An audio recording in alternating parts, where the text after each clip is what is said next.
When you're learning to heal, it often feels like you're constantly falling behind. Someone drops low, you panic heal, and it feels like you're always trying to catch up to damage that's already happened. But experienced healers usually know when damage is coming before it happens. And the reason for that is because they're watching the fight itself, not just the HP bars. Your UI should help you understand what's happening in combat and give you warning when dangerous abilities are about to happen. So let's take a look at some of the tools you can use to help prepare for these moments. One of the most important things to keep track of are your cooldowns. As healers, many of our strongest abilities have fairly long cooldown timers. When things suddenly become dangerous and multiple players drop low, you want to quickly know what tools you actually have available. There are a few different ways players track their cooldowns. Some players use add-ons like Better Cooldown Manager, while others simply use Blizzard's built-in cooldown tracking. You can also find community UI profiles from players like Luxthos or Now, as well as many others on wago.io. The exact tool you use isn't as important as the idea itself. Having your important cooldowns visible so you always know what options you have. But knowing what tools you have is only part of the equation. The other part is understanding what's actually happening in the fight itself. And this is where enemy nameplates start to become really important. Nameplates allow you to clearly see what enemies are casting during combat. Being able to quickly identify which enemy is casting and what ability they're using gives you valuable time to prepare for incoming damage. Over time, as you become more familiar with dungeon and boss mechanics, you'll start to recognize which abilities are dangerous and which ones might require extra attention. In another episode, we'll go through each dungeon one by one and highlight the trash abilities and boss mechanics that healers need to be aware of. In the meantime, nameplates can help make these dangerous abilities much easier to identify during combat. Many players customize their nameplates to make important enemies stand out more clearly.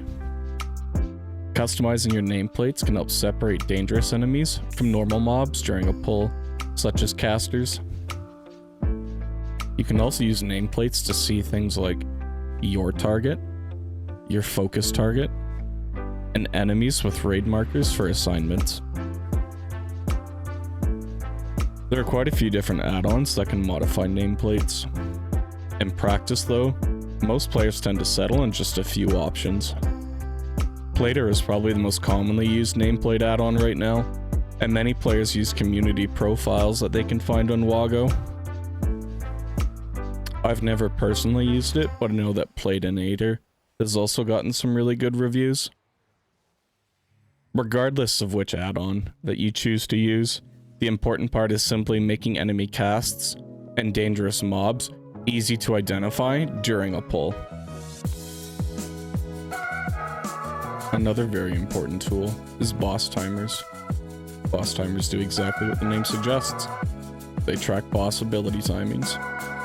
They show you when the next ability is coming, how long until it happens, and what type of mechanic it'll be. One of the biggest advantages of boss timers is the preparation time that they provide. Instead of reacting after damage happens, you're given a few seconds to prepare for what's coming next. During this preparation window, you can quickly check what cooldowns you have available. That might include healing cooldowns, offensive cooldowns, or other tools your class can use to stabilize the group. It's important to note that as you start doing higher progression, a lot of raid teams will start assigning your cooldowns. For example, at 12 minutes in, Autistic, you're assigned to use Stasis on X mechanic.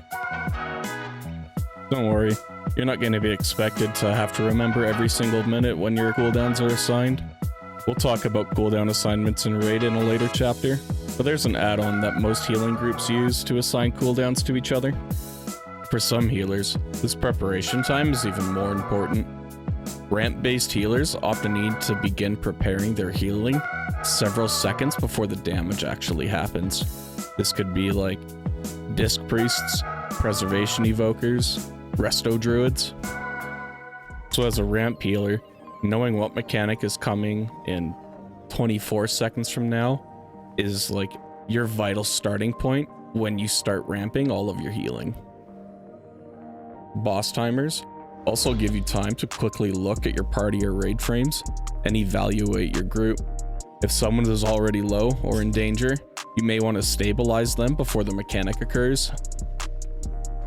In some situations, this preparation window also allows you to prevent damage entirely. This could involve using utility abilities, defensive tools, or adjusting positioning before the mechanic can happen. Some common add-ons that people use are big wigs and little wigs, deadly boss mods, or better boss timeline. Boss timers don't just tell you what is happening, they give you time to decide on how you want to respond. So now that we know how to see what's happening, we're going to talk about how to react to it and the stages of healing. Once again, if you have any questions, drop it down below, give the video a like, subscribe, and I'll see you in the next one.